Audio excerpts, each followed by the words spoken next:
बिस्मिल्लाहिर्रहमानिर्रहीम। अस्सलाम वालेकुम। किचन विद कुलसुम में मैं हूं कुलसुम। वेलकम करती हूं आप सबका अपने यूट्यूब चैनल पे और उम्मीद करती हूं कि आप सब खैरियत से होंगे। तो आज मैं लेकर आई हूं एक मैंगो डेज़र्ट की एक बहुत ज़बरदस्ती रेसिपी जो कि झटपट बन जाती है, बहुत जल्दी बन जाती है और लेकिन टेस्ट में ये बहुत ही ज़बरदस्त होती है। तो चलें शुरू करते हैं अपनी रेसिपी को बनाना। तो इस रेसिपी को बनाने के लिए सबसे पहले हम कस्टर्ड तैयार करेंगे, जिसके लिए मैंने यहाँ पे 2 कप दूध लिया है। 3 टेबलस्पून मैंने कस्टर्ड पाउडर लिया है। ये वनीला कस्टर्ड पाउडर है, आप चाहें तो मैंगो कस्टर्ड भी ले सकते हैं। 3 टेबलस्पून ली है मैंने यहाँ पे शुगर, इसको आप अपने हिसाब से कम या ज़्यादा कर सकते हैं। तो कस्टर्ड बनाने के लिए यहाँ पे मैं एक पैन में दूध डालूँगी और ये 2 कप दूध है। इसके अलावा हमें एक्स्ट्रा आधा कप दूध और चाहिए है, जिसमें हम कस्टर्ड पाउडर को डिज़ोल्व करेंगे। तो इस दूध को गर्म करना है। इसके अंदर मैं डाल रही हूँ चीनी और चीनी को अब मैं डिज़ोल्व होने दूँगी इसके अंदर और दूध को पकने देंगे। तो ये देखें मैं मिक्स कर रही हूँ चीनी को। अब इसको बॉयल आने तक मैं पकने दूँगी। यहाँ पे मैंने आधा कप दूध और लिया है और इसके अंदर मैं ऐड कर रही हूँ कस्टर्ड पाउडर। मेरे पास ये वनीला कस्टर्ड पाउडर है। तो इसको मैंने मिक्स कर लेना है अच्छे से दूध में, ताकि कोई लम्स ना रहें इसके अंदर।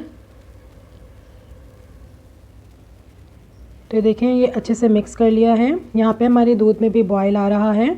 तो अब इसके अंदर मैं ये कस्टर्ड डाल दूँगी जो मैंने मिक्स करके रखा था दूध में, और अब इसको जल्दी जल्दी से मिक्स करना है ताकि कोई लम्स ना बने। और इसको बहुत ज़्यादा गाढ़ा नहीं करना है, इसकी रनी कंसिस्टेंसी चाहिए हमें, क्योंकि जब ये ठंडा होगा, जब भी थोड़ा सा गाढ़ा हो जाएगा। तो ये देखें ये कस्टर्ड हमारा बिल्कुल तैयार है। और अब इसको मैं एक साइड पे रख दूँगी ताकि ये ठंडा हो जाए, अच्छे से रूम टेम्परेचर पर आ जाए। जब तक हमारा कस्टर्ड ठंडा हो रहा है तो यहाँ पे हम क्रीम तैयार कर लेते हैं। ये एक पैकेट मैंने क्रीम लिया है। इसके अंदर मैं शामिल कर रही हूँ 2 टेबलस्पून कंडेंस्ड मिल्क। आप चाहें तो इसमें शुगर भी ऐड कर सकते हैं। इसको अच्छे से मिक्स करना है। तो ये मिक्स करने के बाद मैं अच्छी तरीके से इसको विस्क करूँगी। इसको बहुत ज़्यादा फ्लफ़ी नहीं करना है। यहाँ पे मैंने 2 तरह के बिस्किट लिए हैं, कैंडी बिस्किट और मैरी बिस्किट। तो ये एक एक पैकेट मैंने लिया है और इन दोनों को मैंने थोड़ा मोटा मोटा सा कूट लिया है। आप चाहें तो कोई भी सभी फ्लेवर का बिस्किट ले सकते हैं, आप अपनी मर्ज़ी के हिसाब से। ये 2 बड़े साइज़ के आम हैं जिनको मैंने गुठली हटा के और मोटे मोटे चंक्स में काट लिया है। तो यहाँ पे देखिए मेरी क्रीम भी बिल्कुल तैयार हो चुकी है। इसको मैंने बहुत ज़्यादा गाढ़ा नहीं किया, बहुत ज़्यादा बीट नहीं किया है।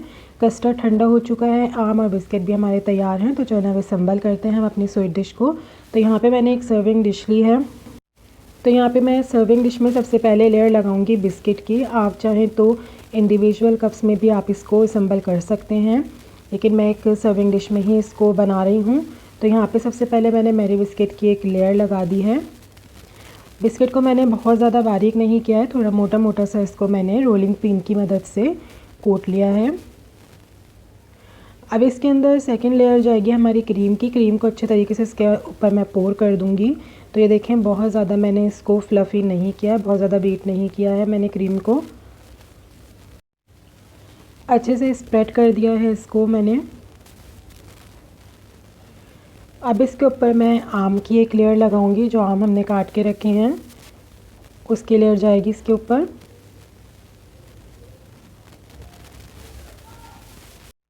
आमों को भी अच्छे तरीके से इस पर स्प्रेड कर देना है।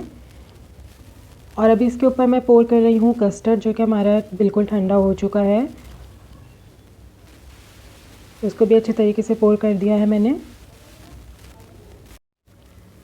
तो अब दोबारा से मैं इसके ऊपर बिस्किट की एक लेयर लगा रही हूँ। मैंने यहाँ 2 तरह के बिस्किट लिए हैं, आप चाहें तो कोई एक ही बिस्किट ले सकते हैं और अपनी मर्ज़ी के हिसाब से आप बिस्किट ले सकते हैं। अब इसके ऊपर मैं दोबारा से क्रीम पोर कर रही हूँ। अच्छे तरीके से स्प्रेड कर दूँगी क्रीम को, और जो आम है वो भी अच्छी तरह इस पर दोबारा स्प्रेड कर दूँगी।